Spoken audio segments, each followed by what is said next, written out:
Hello children, we all are discussing chapter number 13, magnetic effect of electric current from last few days, and we have discussed some of the very important topics from this chapter. We're going to move ahead with the same chapter and with a new topic.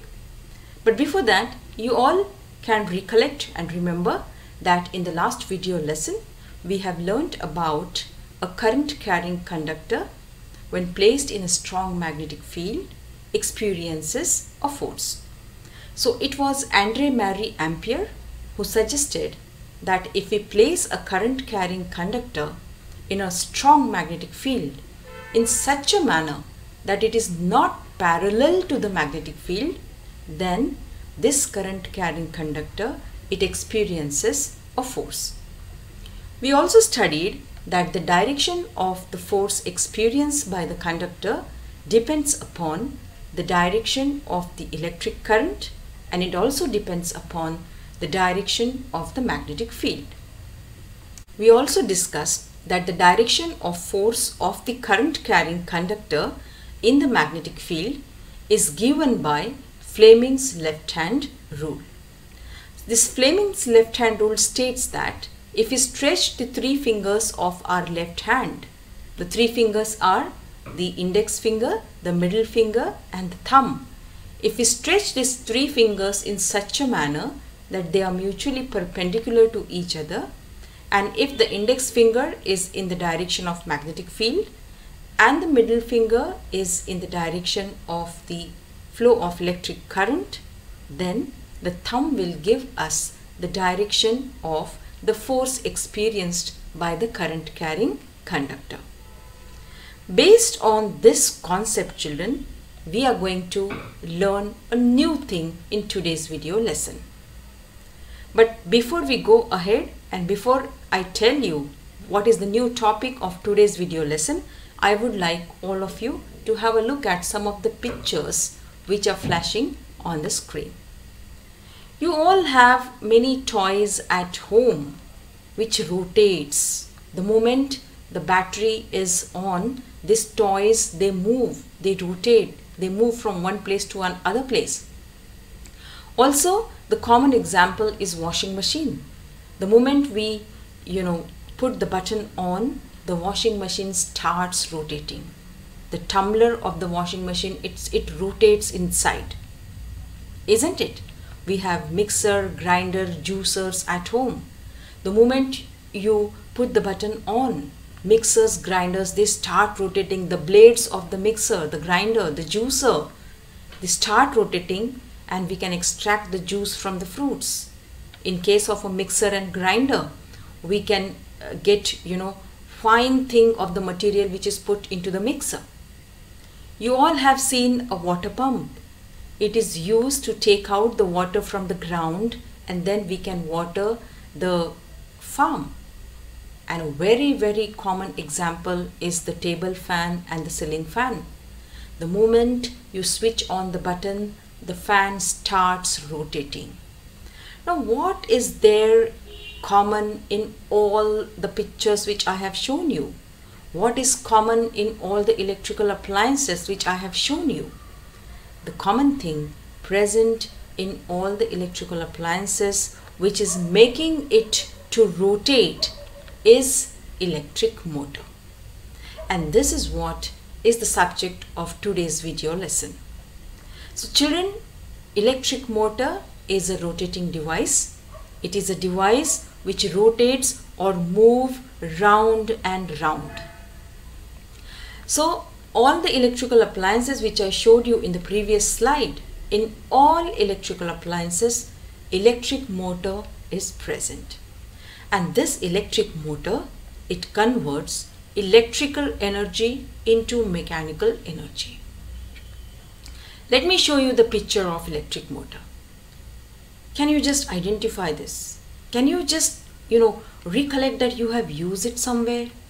Yes, children, during our science exhibition, you all have used a small DC motor. You remember that? And a very common example is windmill. All have done this experiment. You all have made a model of, windmill, wherein you used to rotate the fans of the windmill with the help of a small DC motor? That is what we are going to learn today. Alright, so what is the principle of electric motor? An electric motor works on the principle that when a rectangular coil is placed in a magnetic field and the current is passed through it, a force acts on the coil and the coil starts rotating. So this is exactly what we learned in the previous video lesson.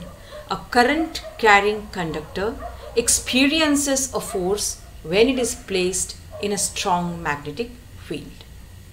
Alright, so if we are asked about on which principle the electric motor works, it works on the principle that a current carrying conductor, when placed in a strong magnetic field, it experiences a force. Alright, let's understand what are the parts of electric motors and how does it look like. It means we're going to understand the construction of electric motor. So look here, it consists of two very strong magnets. One acts as a north pole and the other magnet acts as a south pole. These two magnets, they produce a very strong magnetic field between them. And in that magnetic field, a rectangular coil ABCD is placed. This rectangular coil is also called as an armature. So in the strong magnetic field of two horseshoe magnet, a rectangular coil is placed and that coil is called as an armature. Now if you look at the two ends of this armature, you can see that towards the two ends, two rings, split rings are attached. A ring which is splitted into two parts. Can you see that? And that is the reason these are also called as split rings. These two rings are attached to the two ends of the armature coil. These split rings are also called as commutator. Now when we will learn about the working of electric motor, you will understand that the commutators are used to reverse the flow of electric current in an electric motor. Now these two black color things which you observe, these two are called as carbon brushes. These carbon brushes are placed just on the upper side of the split ring or on the upper side of the commutator. And to this carbon brushes, we will attach our circuit, which consists of a battery and a plug key. So this is how the electric motor looks like. Alright children, the lower assembly, that is the carbon brushes, the battery and a plug key, it is a fixed circuit. Alright, these split rings or the commutators, these are not attached to the carbon brushes. They are just pressing against the carbon brushes. They are free to rotate.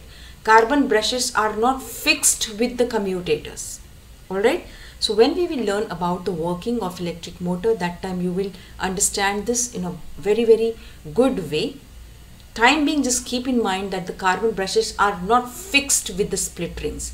The split rings are just pressing the carbon brushes. Carbon is good conductor of electricity. So when we will pass electric current through the circuit which we have attached to the electric motor, the electric current will pass through carbon brushes, and through carbon brushes it will enter into the split ring, and through the split ring it will enter into the rectangular coil. So the moment we plug in the key, the electric current will start flowing through the circuit in this manner. It will first pass through the side AB of the rectangular coil and it will come out from side CD, and this way the circuit gets completed. Look at this rectangular coil once again children.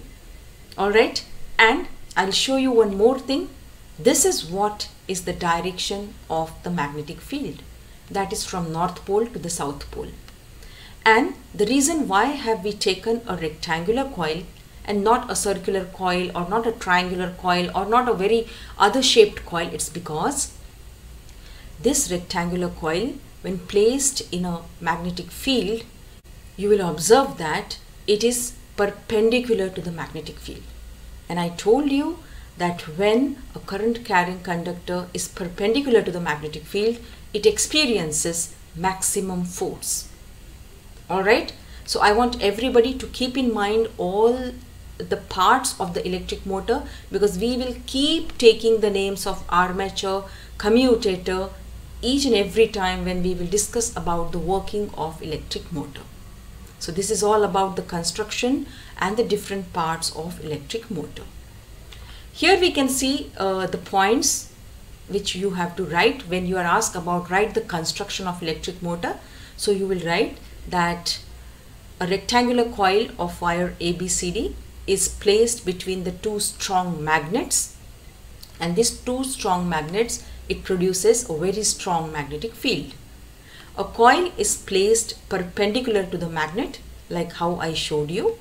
The ends of the coil are connected to the split rings. The split rings act as a commutator which reverses the current in the circuit.